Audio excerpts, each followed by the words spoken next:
What's up? What's happening, folks? Welcome back to the channel, Sports Life and Politics TV. I'm Samuel Koppel, YouTube's #1 couch detective, and I'm here for the news.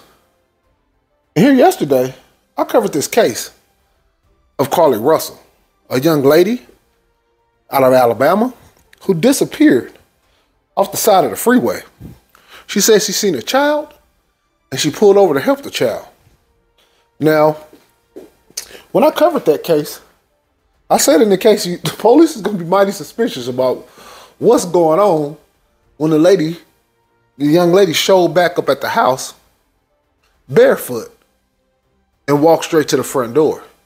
That's going to raise a lot of eyebrows. I still am holding out that maybe she was still kidnapped, but as each hour passed, it's becoming more and more suspicious to where you have to think something is rotten in Denmark. There's some chicanery going on. Where was she at for the last 48 hours? And not only where was she at, why in the hell on the freeway camera did it cut off? Why we didn't get to see the full freeway camera? I haven't seen that yet. Maybe it's on some other clips or somewhere else, but I haven't seen it yet. But this young lady just went missing and was gone for 48 hours and then just popped back up, walking with no shoes on. Let's take a look at this first clip. Days after her disappearance, her return home, Carly Russell's parents broke their silence this morning in an exclusive interview with NBC News. It comes as demands for answers around the mysterious case grow. Carly's parents maintain that their daughter was kidnapped, and they say the speculation about the situation is only making things worse. She's having to deal with the trauma of people just making completely false allegations about her. Well, ma'am, the reason why they're making allegations about what happened is because you haven't given any explanation whatsoever about what possibly could have happened. It should be very simple. Hey, I was kidnapped, period, point blank. Such and such grabbed me off the side of the road. What he looked like, I don't know. But you should be able to give very direct details on exactly what the hell happened. This is ridiculous. That, you calling all these press conferences and you're telling your side of the story, you're breaking your silence, but you're not giving the people what they really want. And that's a direct understanding about what's going on. Actually just so many calls and texts from people who maliciously lied to us. I just didn't know people could be so evil. So far, police have not given any indication as to where Carly Well, we stay in the evil world. How the hell she couldn't know people could be so evil? was during the hour she was missing. Her parents are urging people to let the investigation play out. Carly has given detectives her statement so that they can continue to pursue her abductor. And let me say this. It sounds like each day, more and more, either she was trying to stage this for some other reason or she had a mental breakdown. Now, there still is a chance she was kidnapped, but as each hour goes on, it's looking more and more like that's not what happened. And I said it in the last video that the police are going to be highly suspicious and they're going to do all their due diligence of checking out her story. If that's what's going on right now, I think the police already kind of know, But before they come out with the whole thing, they're going to have all their T's crossed and all their I's dotted, and they're going to drop the bombshell here soon. There's an abductor still out there? Absolutely. Absolutely. And you see the father, he was more like a bobblehead. It wasn't a yes, hell yeah, there's a goddamn kidnapper. I'm telling you, watch the father again. Body language is everything. Body language is 60% of human communication. So look at the father one more time. Watch his head. So that they can continue to pursue her abductor. Do you believe that there's an abductor still out there? Absolutely. Absolutely. That father didn't look too goddamn convincing to me. Like I said, there's still a chance, but he turned into a bobblehead. And as a father, usually the fathers are extremely adamant. And in these situations, it's tough not to get the father to speak a lot. Well, maybe this was a short clip. I didn't see the full interview, but they had only the mom talking and the father was just a bobblehead over there. NBC News reached out to the Hoover Police Department to ask if they are looking for an individual involved. Police just said they're following up on all information provided by Carly. Her parents say they cannot share any details, but they say there were moments their daughter was fighting for her life, both physically and mentally.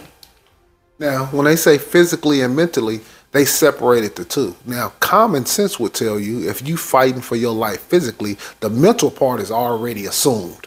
If I'm fighting physically for my life, mentally, obviously I'm fighting. Obviously, it's a fight for your life. If you're stranded out in the middle of an ocean, you obviously physically fighting, but it's also a mental struggle. That's like, for them to separate the two makes it even more suspicious.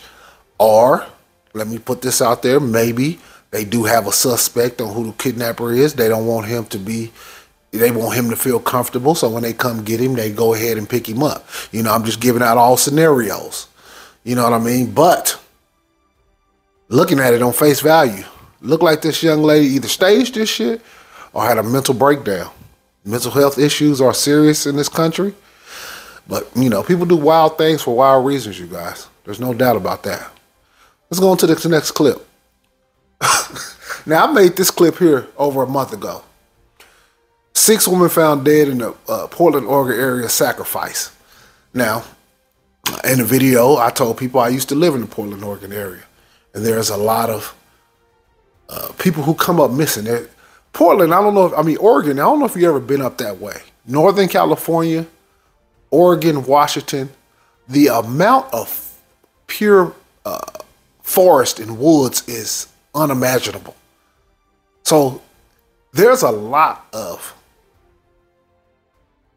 disgusting things that are happening in these woods, in this Oregon and Northern California, Oregon and Washington area. There's no doubt about that.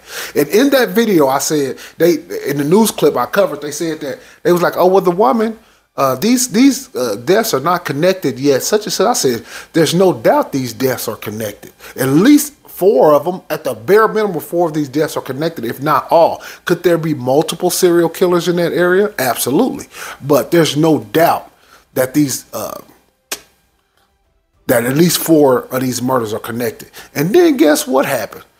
I clicked on the day and the video said, Oregon police connect deaths of 4 women to suspects of interest. Unbelievable. Let's take a look at the clip. After months of mystery shrouding a string of deaths in Portland, Oregon, the district attorney saying these 4 women's cases are linked. The Multnomah County DA's office says it's investigating the same person of interest in the cases of 22-year-old Kristen Smith, 24-year-old Charity Perry, 31-year-old Bridget Webster, and 22-year-old Ashley Reel. And another thing is, sometimes I do understand that sometimes the police and detectives and whoever's doing the investigation, they don't want to give out any information that will make the person who did this think that they're on to them. So sometimes that be it too. Sometimes they want them people to stay extremely comfortable. They don't have all the evidence quite yet, but they're almost there. And they're looking for that one more key piece of evidence before they pounce. Haven't released the identity of that person of interest or filed charges, but say they don't believe there's any active danger to the community right now. The causes of death. And if they say that, I've learned this with the police. If they say they feel like there's no danger, that means the person that they think did this is under complete surveillance. That means his phone is tapped. They see everywhere he's going, his comings and going. They know everything he's doing at this point. Or them. I don't know. You know, there's a lot of Luciferians in this area. There's a lot of witchcraft going out there in these woods, and there's a lot of cults. Believe it or not, there are a lot of cults out there too in this Oregon area. 4 women are yet to be made public by the Oregon State Medical Examiner. There are a variety of ways that they connect these cases. We still don't know the type of weapon that was used, but there may be more evidence, such as seeing similar descriptions at multiple scenes or similar cars driven to and from scenes. The 4 linked cases part of 6 deaths in the area, although authorities have not connected the other 2 yet. The women's bodies discovered between February and May, and all within the same 100-mile radius around Portland, sparking fears about a serial killer. a term law enforcement has not used. I think police are operating always in a position of caution unless they have evidence that links all six. They're still saying we reserve the right to investigate these other two as being unrelated. Coincidences do happen. Joanna Speaks is one of the victims. And that's true. There's a lot of coincidences do happen, but in that area, it's always a serial killer on the loose. And like I said, there's also cults that do killings in these woods too, because it's such a densely wooded area that is so vast in this area of Northern California, Oregon, and Washington that the police can't police there. Basically, it's basically like the Wild Wild West out there. They doing whatever they want to do. Not yet. Remember the movie The Blair Witch Project, where they was out in the middle of the woods doing anything? That's real, man. I ain't saying the movie is real. I'm just saying there's real life scenarios of that, of people out in the wood practicing these Luciferian ideologies and doing actual human sacrifices. It's too that person of interest. Her family, like the others, are desperate for answers. Why did this happen? How? It just doesn't make sense. We're trying to cover all the bases, but we don't know. So Tom, we know right now there are 4 law enforcement agencies that are looking into these cases. All of them, though, are local agencies. The FBI has reportedly offered to help in these investigations, but as of right now, it's all local law enforcement looking into them. And like I said before, you guys, this person that they're interested in, they're just trying to make sure they have everything lined up. So when they pounce and they hit him, that, you know, they can almost guarantee they're going to get the conviction. Let's see, Texas troopers push back migrants into the Rio Grande. And I told people about what's going to happen with these migrants. They're going to start becoming more and more under attack. The tactics that they're using is going to become more and more vicious, whether it be from military, border patrol, police, white people, other civilians other Americans who just don't want no more immigrants here. It's going to start being a lot more difficult on them, unfortunately for them. But let's take a look at this clip. The leaked email obtained independently by CBS News was sent to DPS brass earlier this month by a trooper working in Eagle Pass. In it, the trooper voices his concern for alleged orders they were given when handling migrants at the border. In one instance, he recalls coming across a large group of asylum seekers, including small children, and adds, "We called the shift officer in command, and we were given orders to push the people back into the water to go to Mexico. We decided this was not the correct thing to do." He also writes, "The wire and barrels in the river needs to be taken out, as this is nothing but an inhumane trap in high water and low visibility. Due to the extreme heat, the order to not give people water needs to be immediately reversed as well." Let me say this. Yes, on face value, that is inhumane. There's no doubt about that. But if they telling you, hey man, we're not gonna give you no water, we're putting these barriers up, we don't want y'all here, don't come here, and you still take that chance, then after a while it does fall on them. I understand that a lot of people want to make it over to America. There's no doubt about that. But what if they were shooting people on sight? Would you still come? Would you still come if they were shooting people? As soon as you touch the Rio Grande, you got halfway in the middle, they start popping people. Would you still come? Because basically that's where it's headed. That's where it's headed. But, keep the video going. In addition, he said, "I truly believe in the mission of Operation Lone Star. I believe we have stepped over a line into the inhumane. We need to operate it correctly in the eyes of God." The Statue of Liberty right now is crying, seeing and hearing these allegations. Well, the Statue of Liberty is a material object. It is basically Lucifer. But that's neither here nor there. But using those type of terms and words of the Statue of Liberty is crying and all that shit is ridiculous. Hey, man, they don't want more immigrants here. Do we need immigrants? Absolutely. But there has to be a number and it has to be organized in how they're coming. It can't be across the Rio Grande holding hands with your wife and your baby in a backpack. That's not the way. Uh-oh, I'm sorry. The leaked email. The League of United Latin American Citizens, or LULAC, was quick to respond to the allegations. So was DPS, saying in a statement, the Office of the Inspector General is investigating the allegations made in the email in question. There is not a directive or policy that instructs troopers to withhold water from migrants or push them back into the river. Who do you believe, Texas DPS, or do you believe this trooper? I believe the whistleblower. I believe that this is a decent man who could not believe that these were the orders that they were being given on the ground. It's a belief echoed by Texas State Senator Roland Gutierrez, who's leading a group of Democratic politicians and asking the U.S. Justice Department to look into the claims. If the current investigation into these allegations proves that this is true, whose hands do you think this falls on? I think it falls on Steve McCraw and every one of his hierarchy within the Department of DPS. I think it falls on this governor. It is a federal crime. Federal crime. You use your office to cause harm to somebody. I don't know what happened. Well, the clip was going off, I guess, But, look, if you're willing to take that chance of going into Rio Grande, they're only going to get more and more vicious. And what they're going to do is they're going to start taking out any kind of Hispanic border patrol who might have sympathy or empathy for them people. And they're going to start replacing them with them white boys who don't give a damn. So, it's catch-22.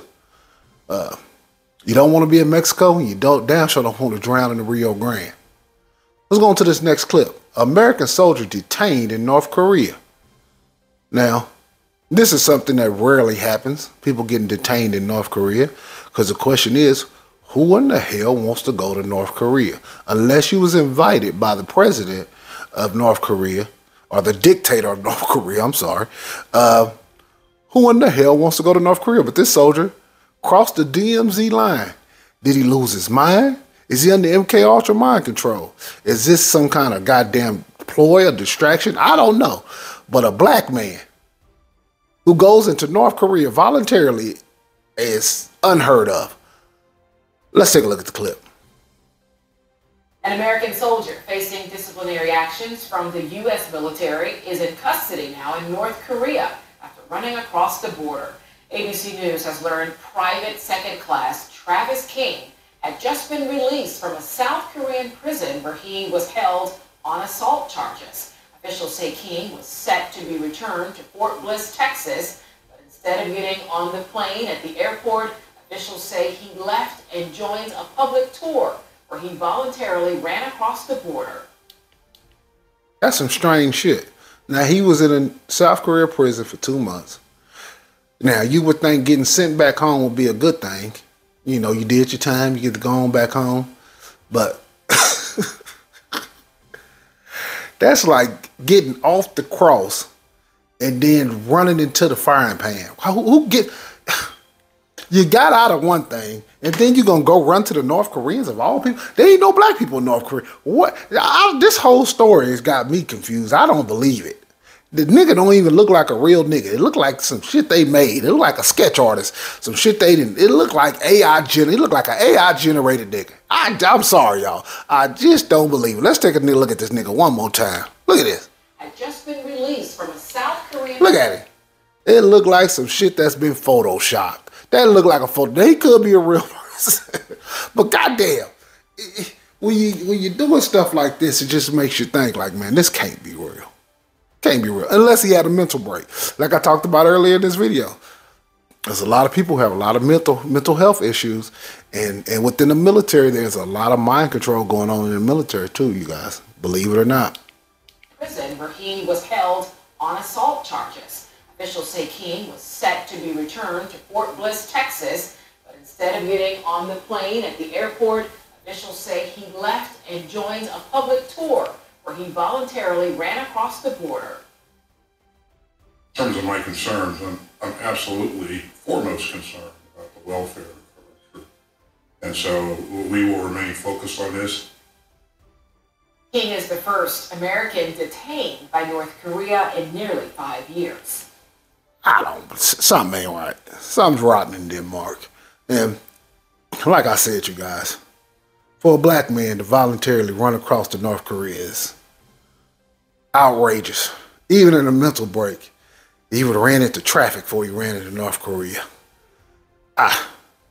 And let me say, this is another thing. When he got out of prison, I thought usually if he was going to face more disciplinary action, don't you have like people who are monitoring you or escorting you, or I mean, I don't know.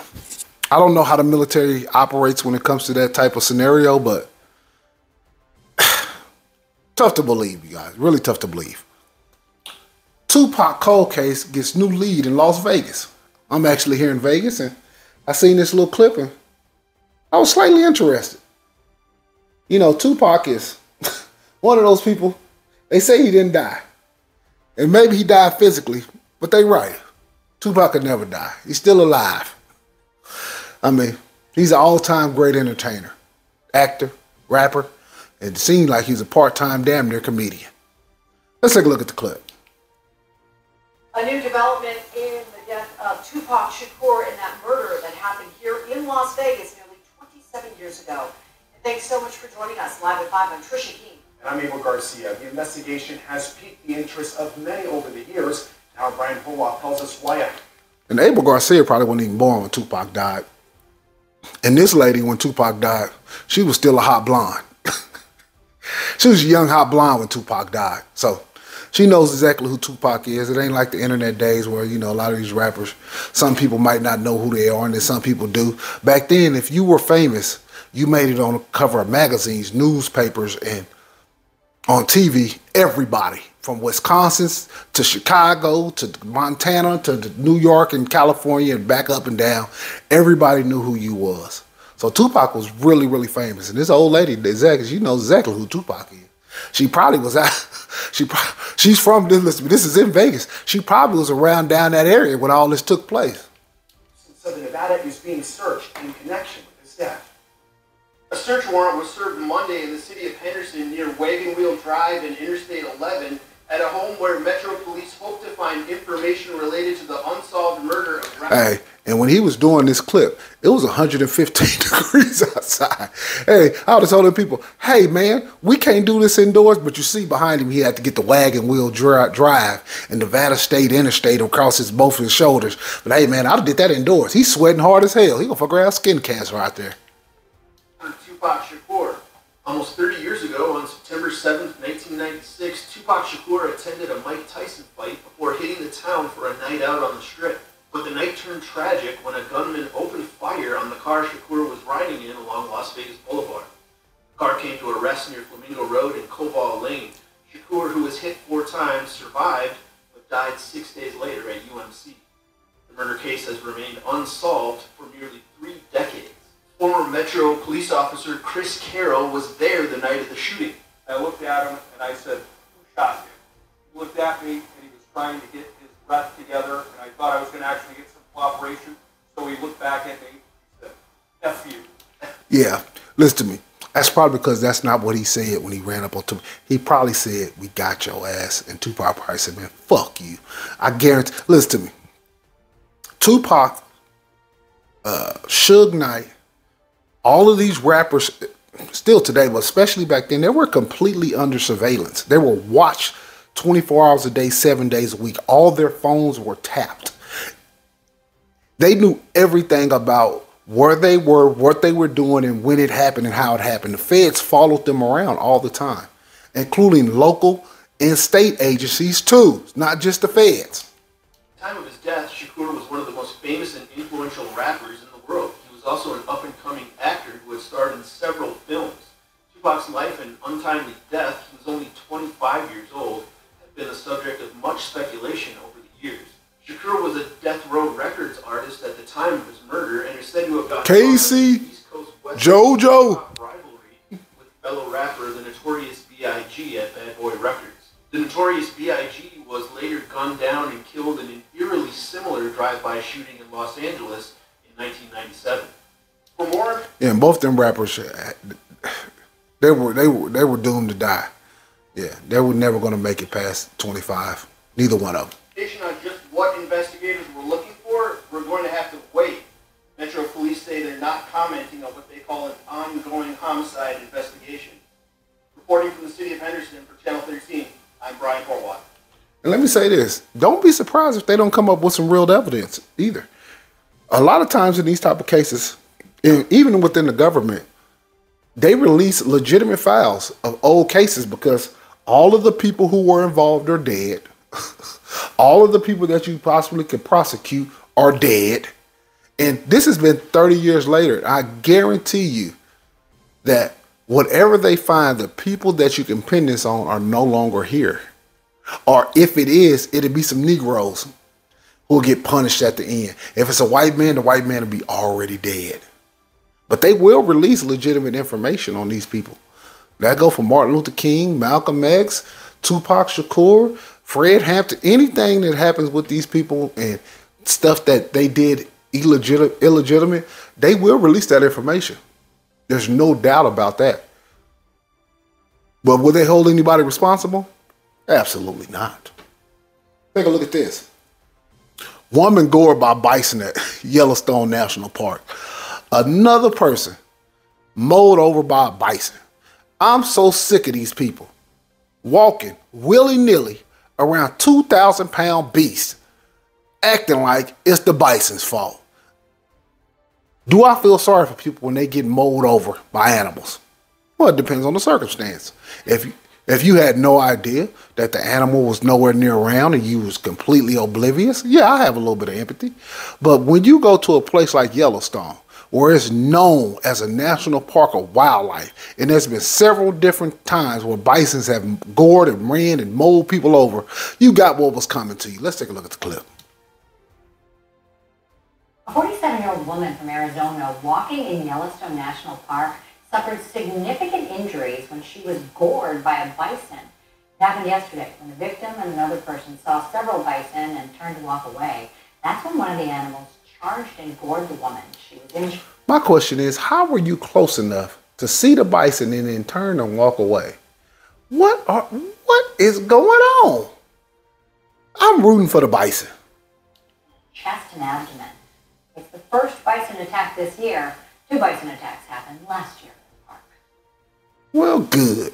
Hopefully them bisons keep tearing people's ass up. Man who drifted in the Pacific for 3 months with dog returns to dry land. Now these are stories of inspiration, stories of people who have never given up, stories of hope and faith, because that's the only thing that can keep you alive. Adrift for 3 months with just a damn dog.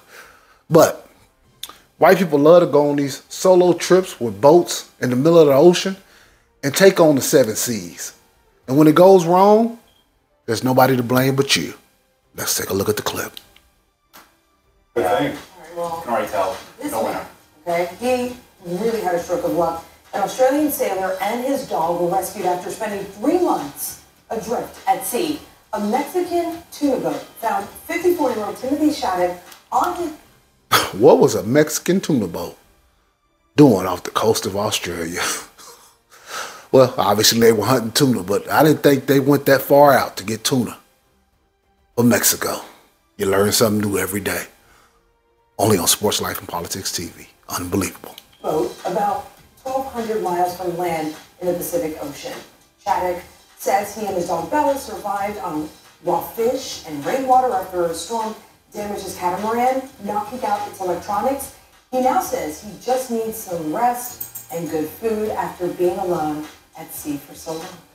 Amazing. He said, I'm alive. I really didn't think I would make it, which is the amazing thing about it. It looks like Tom Hanks, doesn't he? Castaway a little bit. He does look like he's been on some Castaway shit.